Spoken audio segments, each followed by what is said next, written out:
Coming up on Network Africa. A hotel complex is under attack in the Kenyan capital, Nairobi.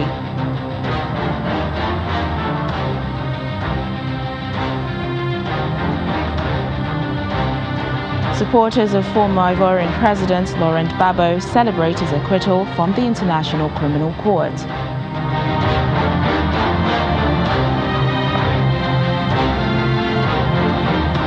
And Zimbabweans staged stay-at-home protest after deadly clashes over price hikes.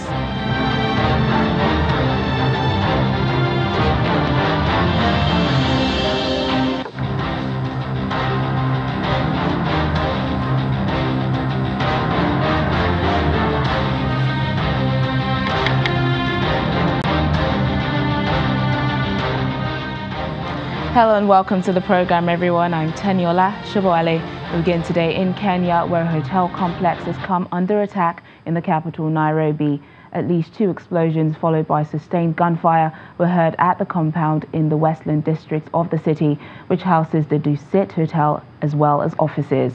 Witnesses say they saw 4 armed men entering the complex and vehicles are on fire in the car park. People have been evacuated as police have cordoned off the area and are trying to rescue those trapped inside. The Somali-based militant group Al-Shabaab claimed responsibility for the attack but gave no details.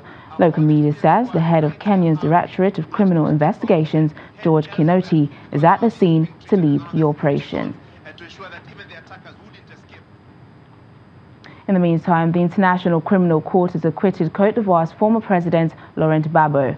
Presiding Judge Kuno Tarfusa said the prosecutors failed to prove their case, and Gbagbo and co-defendant Charles Blé Goudé, a close ally and former political youth leader, should be set free. Supporters of the former leader broke into wild celebrations as they watched the judges acquit him of all war crime charges, ordering his immediate release. Mr. Gbagbo has been charged with crimes against humanity in connection with violence following a disputed 2010 election that left 3,000 people dead and 500,000 displaced. Mr. Gbagbo was captured in 2011 in a presidential palace bunker by UN and French-backed forces supporting his rival Alassane Ouattara. He was the first former head of state to go on trial at the ICC. Let's bring in now a former ICC prosecutor, Charles Adeogun Phillips, to discuss more on this. Hello, sir. It's good to see you. Thank you for having me. As a former, Happy New Year to you too. As a former international prosecutor who succeeded in all his trials, what do you make of today's verdict? Well, the first point that has to be made is that your case is only as good as your evidence. Put simply, it does appear that the judges at the ICC were not terribly convinced of the prosecution's evidence was sufficient enough to warrant the case continuing. But the point also has to be made that these prosecutions are very expensive, and therefore the evidence adduced thereof needs to be watertight. The ICC needs to win, and it needs to stop racking up these losses.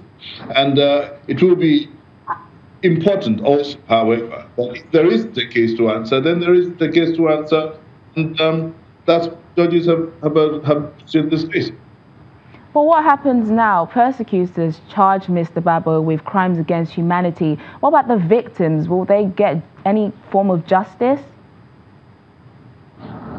Well, the Laurent Gbagbo case was interesting in the sense that Laurent Gbagbo was the first former head of state to be charged before the ICC, and therefore provided the prosecutors of the ICC with a glittering trophy. That said, this institution was dreamt of to hold the world's most powerful to account. That is a unique feature of the ICC. And therefore, Laurent Gbagbo's transfer to the court in 2001 was a signal that the ICC was actually up to that challenge. Great expectations, of course, make failure even worse.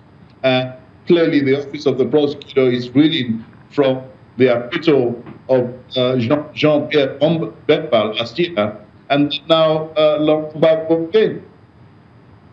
Well, the ICC has often been criticized for, targeting African countries. But what does the Laurent Gbagbo case tell us about the state of the ICC now and its ability to operate as the global instrument of international justice? Well, the fundamental reason for the existence of the ICC is to serve as a court of last resort, prepared to act when countries are unwilling and unable to bring prosecutions themselves. Therefore, this is the mechanism that many countries have signed up to.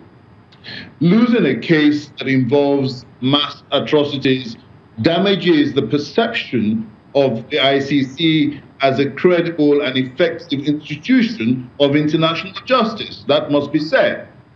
And this means a lot to the countries that have invested materially in the court, and the victims and the witnesses that emotionally have invested the work of the ICC. So clearly, an incompetent ICC will play into the larger narrative of member states who are not interested in the court in the first place and would rather look at jurisdictions are encouraged to develop their own local capacity, simply play into that narrative.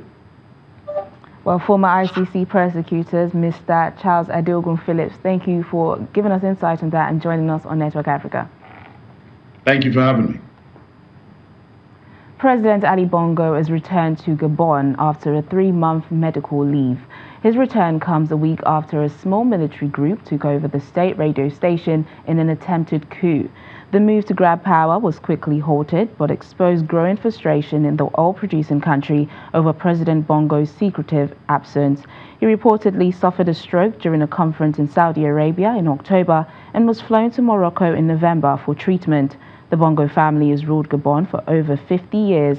Ali Bongo took over upon his father Omar's death in 2009.